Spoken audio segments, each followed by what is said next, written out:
Good morning. We're thinking about how faith expresses itself in righteousness as we think about Abel in Hebrews 11:4. And yesterday we saw what made his offering acceptable to God. Let me read Hebrews 11:4 again. By faith, Abel offered to God a more acceptable sacrifice than Cain, through which he was commended as righteous, God commending him by accepting his gifts. And through his faith, though he died, he still speaks. I want you to think about righteousness in a legacy. What will people say about you when you die?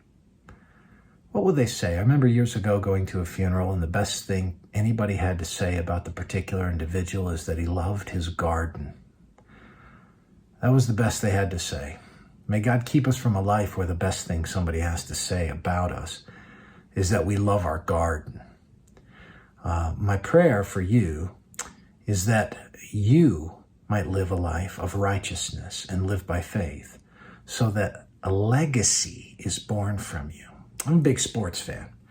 And recently, a couple of big sports figures have passed away. Bill Russell, who left a legacy off the court, a great legacy as the greatest NBA champion of all time in terms of the number of championships that he won, but a bigger, more lasting legacy off the court as he fought for racial justice and against racial injustice. And he endured some amazing things during his playing career, awful, horrific things that he endured, having to sleep in a separate hotel from his white teammates, having horrible things done to his home in Boston as he was a beloved athlete and yet despised just because of the color of his skin. And yet he leaves a remarkable legacy, an indelible impression upon the culture. Another sports figure, Vin Scully, 94 years old, I believe, when he died, but he was for, I think, 67 years or so, the play-by-play voice for the Los Angeles Dodgers.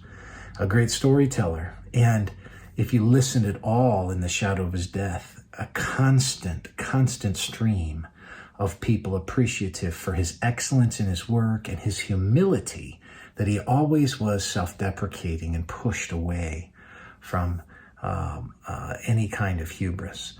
That's a good legacy.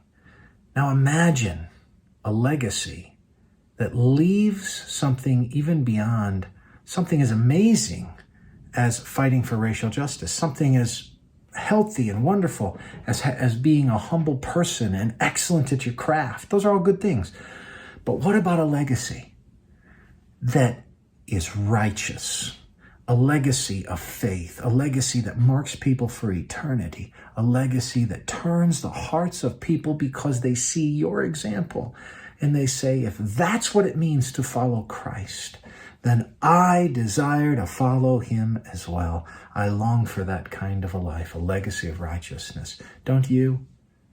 Boy, may the Lord grant that to us so that someday when we're dead and gone, our life will speak.